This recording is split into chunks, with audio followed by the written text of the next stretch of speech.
آج کی اس نشست میں آپ سنیں گے رسول اللہ صلی اللہ علیہ وسلم کا یہودی قبیلے پر حملے کے بارے میں۔ مزید آپ سنیں گے کہ اس یہودی قبیلے کا کیا انجام ہوا کہ جنہوں نے جنگ خندق کے عین موقع پر رسول اللہ صلی اللہ علیہ وسلم سے بغاوت کر دی تھی۔ بسم اللہ الرحمن الرحیم، اللہم صلی علی محمد وعلی آل محمد وعطرتہ بعدد کل مال و ملک۔ السلام علیکم ناظرین، سیرت النبی صلی اللہ علیہ وآلہ وسلم کی نشست نمبر 70 میں خوش آمدید۔ پچھلی نشست میں آپ نے سنا کہ رسول اللہ صلی اللہ علیہ وسلم خندق سے کس طرح فارغ ہوئے، اور جس روز رسول اللہ صلی اللہ علیہ وسلم خندق سے واپس تشریف لائے، اسی روز ظہر کے وقت جبکہ آپ حضرت ام سلمہ رضی اللہ تعالیٰ عنہا کے مکان میں غسل فرما رہے تھے، حضرت جبریل علیہ السلام تشریف لائے اور فرمایا، کیا آپ نے ہتھیار رکھ دیے؟ حالانکہ ابھی فرشتوں نے ہتھیار نہیں رکھے، اور میں بھی قریش کا تعقب کر کے واپس آ رہا ہوں۔ اٹھیے اور اپنے رفقا کو لے کر بنو قریظہ کا رخ کیجیے، میں آگے آگے جا رہا ہوں، ان کے قلوں میں زلزلہ برپا کروں گا اور ان کے دلوں میں رعب اور دہشت ڈالوں گا۔ یہ کہہ کر حضرت جبریل علیہ السلام فرشتوں کے جلو میں روانہ ہو گئے۔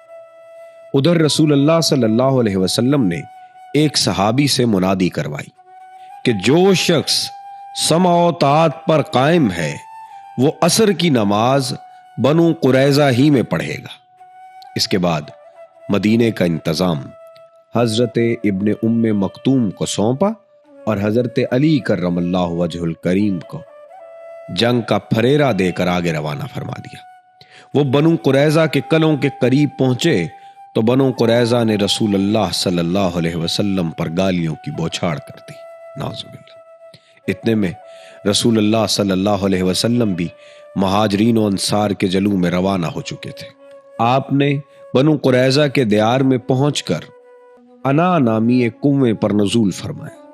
عام لوگوں نے بھی لڑائی کا اعلان سن کر فوراً دیار بنی قریظہ کا رخ کیا۔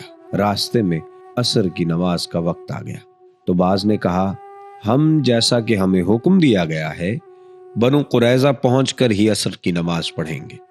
حتیٰ کہ بعض نے عصر کی نماز عشاء کے بعد پڑھی تھی، لیکن کچھ دوسرے صحابہ نے کہا آپ کا مقصود یہ نہیں تھا، بلکہ یہ تھا کہ ہم جلد از جلد روانہ ہو جائیں، اسی لیے انہوں نے راستے ہی میں نماز پڑھ لی۔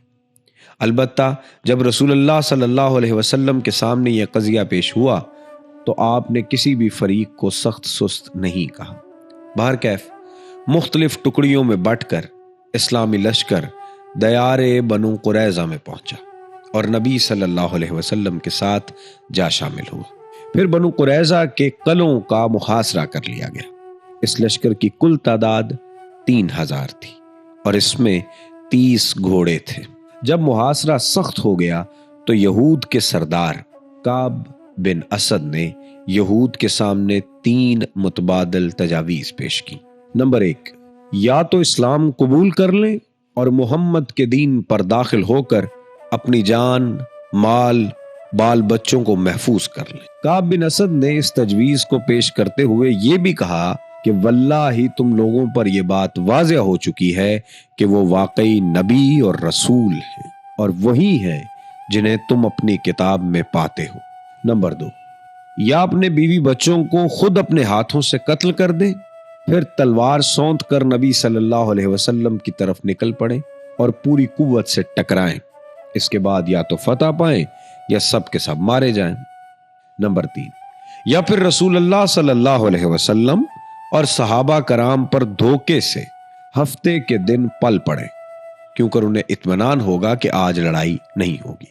یا آپ ہماری پچھلی نشستوں میں سن چکے ہیں کہ یہود ہفتے کو لڑائی نہیں کیا کرتے تھے، لیکن یہود نے ان تینوں میں سے کوئی بھی تجویز منظور نہ کی، جس پر ان کے سردار کعب بن اسد نے جھلا کر کہا، تم میں سے کسی نے ماں کی کوکھ سے جنم لینے کے بعد ایک رات بھی ہوش مندی کے ساتھ نہیں گزاری۔ ان تینوں تجاویز کو رد کر دینے کے بعد بنو قریظہ کے سامنے ایک ہی راستہ رہ جاتا تھا کہ رسول اللہ کے سامنے ہتھیار ڈال دیں صلی اللہ علیہ وسلم اور اپنی قسمت کا فیصلہ آپ صلی اللہ علیہ وسلم پر چھوڑ دیں۔ لیکن انہوں نے چاہا کہ ہتھیار ڈالنے سے پہلے اپنے بعض مسلمان حلیفوں سے رابطہ قائم کر لیں، ممکن ہے پتہ لگ جائے کہ ہتھیار ڈالنے کا نتیجہ کیا ہوگا۔ چنانچہ انہوں نے رسول اللہ صلی اللہ علیہ وسلم کے پاس پیغام بھیجا کہ آپ ابو لبابہ کو ہمارے پاس بھیج دیں، ہم ان سے مشورہ کرنا چاہتے ہیں۔ ابو لبابہ رضی اللہ تعالیٰ عنہ ان کے حلیف تھے اور ان کے باغات اور آل اولاد بھی اس علاقے میں تھے۔ جب ابو لبابہ وہاں پہنچے تو مرد حضرات انہیں دیکھ کر ان کی طرف دوڑ پڑے اور عورتیں اور بچے ان کے سامنے دھاڑے مار مار کر رونے لگے۔ اس کیفیت کو دیکھ کر حضرت ابو لبابہ رضی اللہ تعالیٰ عنہ پر رقت طاری ہو گئی۔ یہود نے کہا، ابو لبابہ، کیا آپ مناسب سمجھتے ہیں کہ ہم محمد کے فیصلے پر ہتھیار ڈال دیں صلی اللہ علیہ وسلم؟ انہوں نے فرمایا ہاں، لیکن ساتھ ہی ہاتھ سے حلق کی طرف اشارہ بھی کر دیا، جس کا مطلب یہ تھا کہ ذبح کر دیے جاؤ گے۔ لیکن انہیں فوراً احساس ہوا کہ یہ اللہ اور اس کے رسول کے ساتھ خیانت ہے، چنانچہ وہ رسول اللہ کے پاس واپس آنے کی بجائے سیدھے مسجد نبوی پہنچے اور اپنے آپ کو مسجد کے کھمبے سے باندھ لیا اور قسم کھائی کہ اب انہیں رسول اللہ صلی اللہ علیہ وسلم ہی اپنے دست مبارک سے کھولیں گے اور وہ آئندہ بنو قریظہ کی سرزمین میں کبھی داخل نہ ہوں گے۔ ادھر رسول اللہ صلی اللہ علیہ وسلم محسوس کر رہے تھے کہ ان کی واپسی میں دیر ہو رہی ہے۔ پھر جب تفصیلات کا علم ہوا تو فرمایا، اگر وہ میرے پاس آ گئے ہوتے تو میں ان کے لیے بخشش کی دعا کر دیتا، لیکن جب وہ وہی کام کر بیٹھے ہیں تو اب میں بھی انہیں ان کی جگہ سے کھول نہیں سکتا، یہاں تک کہ اللہ تعالیٰ ان کی توبہ قبول فرما لے۔ ادھر ابو لبابہ کے اشارے کے باوجود بنو قریظہ نے یہی طے کیا کہ رسول اللہ صلی اللہ علیہ وسلم کے سامنے ہتھیار ڈال دیں اور وہ جو فیصلہ مناسب سمجھیں کریں۔ حالانکہ بنو قریظہ ایک طویل عرصے تک محاصرہ برداشت کر سکتے تھے، کیونکہ ایک طرف ان کے پاس وافر مقدار میں سامان خوردنوش تھا، پانی کے چشمے اور کنویں تھے، مضبوط اور محفوظ قلعے تھے، اور دوسری طرف مسلمان کھلے میدان میں خون منجمد کر دینے والے جاڑے اور بھوک کی سختیاں سہ رہے تھے، اور آغاز جنگ خندق کے بھی پہلے سے مسلسل جنگی مصروفیات کے سبب تکان سے چور چور تھے۔ لیکن جنگ بنی قریظہ در حقیقت ایک اعصابی جنگ تھی۔ اللہ نے ان کے دلوں میں رعب ڈال دیا تھا اور ان کے حوصلے ٹوٹتے جا رہے تھے۔ پھر حوصلے کی یہ شکستگی اس وقت انتہا کو پہنچ گئی جب حضرت علی کرم اللہ وجہ الکریم اور حضرت زبیر بن عوام رضی اللہ تعالیٰ عنہ نے پیش قدمی فرمائی، اور حضرت علی نے گرج کر یہ اعلان کیا کہ ایمان کے فوجیوں، خدا کی قسم، اب میں بھی یا تو وہی چکھوں گا جو حمزہ نے چکھایا، ان کا کلا فتح کر کے رہوں گا۔ چنانچہ حضرت علی کا یہ عزم سن کر بنو قریظہ نے جلدی سے اپنے آپ کو رسول اللہ کے حوالے کر دیا۔ آپ جو فیصلہ مناسب سمجھیں وہ کر دیں۔ رسول اللہ نے حکم دیا کہ مردوں کو باندھ دیا جائے۔ چنانچہ محمد بن مسلم انصاری رضی اللہ تعالیٰ عنہ کی زیر نگرانی ان کے ہاتھ باندھ دیے گئے اور عورتوں اور بچوں کو مردوں سے علیحدہ کر دیا گیا۔ قبیلہ اوس کے لوگ رسول اللہ صلی اللہ علیہ وسلم سے عرض پرداز ہوئے کہ آپ نے بنو قینقاع کے ساتھ جو سلوک فرمایا تھا وہ آپ کو یاد ہی ہے۔ بنو قینقاع ہمارے بھائی حضرج کے خلیف تھے اور یہ لوگ ہمارے خلیف ہیں، لہٰذا ان پر احسان فرمائیں۔ آپ صلی اللہ علیہ وسلم نے فرمایا، کیا آپ لوگ اس پر راضی نہیں کہ ان کے متعلق آپ ہی کا ایک آدمی فیصلہ کرے؟ انہوں نے کہا، کیوں نہیں؟ آپ نے فرمایا، تو یہ معاملہ سعد بن معاذ کے حوالے ہے۔ اوس کے لوگوں نے کہا، ہم اس پر راضی ہیں۔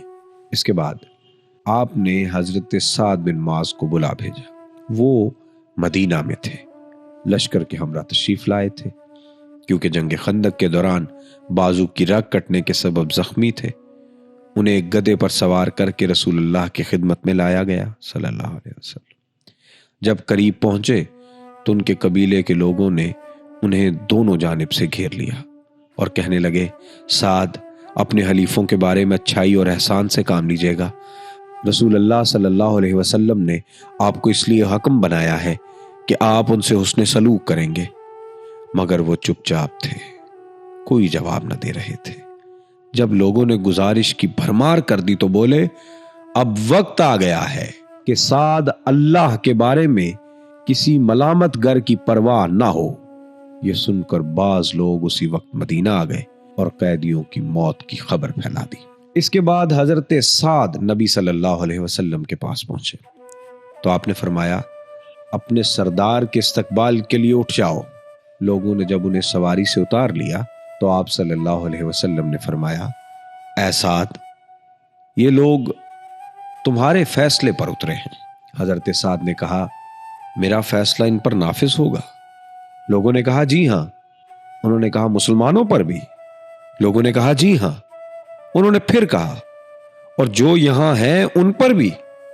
ان کا اشارہ رسول اللہ صلی اللہ علیہ وسلم کی فروگاہ کی طرف تھا، مگر اجلال و تعظیم کے سبب چہرہ دوسری طرف رکھا۔ آپ صلی اللہ علیہ وسلم نے فرمایا جی ہاں، مجھ پر بھی۔ حضرت سعد نے کہا تو ان کے متعلق میرا فیصلہ یہ ہے کہ مردوں کو قتل کر دیا جائے، عورتوں اور بچوں کو قیدی بنا لیا جائے اور اموال تقسیم کر لیا جائے۔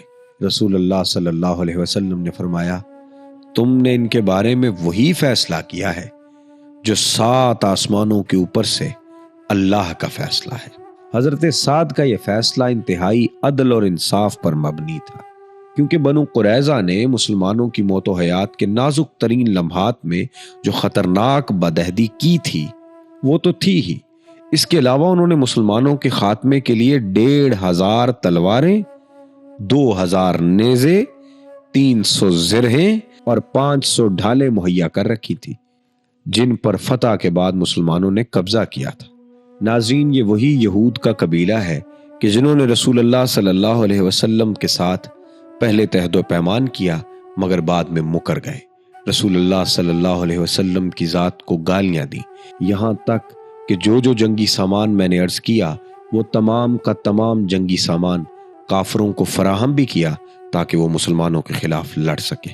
اس مشکل ترین گھڑی میں رسول اللہ صلی اللہ علیہ وسلم جب خندق سے فارغ ہوئے اور ان پر حملہ جا کیا تو حضرت سعد نے کچھ یوں فیصلہ فرمایا۔ ناظرین، یہ تھی آج کی نشست۔ اگلی نشست میں کیا ہوا آپ سنیں گے نشست نمبر 71 میں۔ تب تک کے لیے اپنے میزبان سید ابرار ابوالحسن کو اجازت دیجیے۔ اللہ حافظ و ناصر۔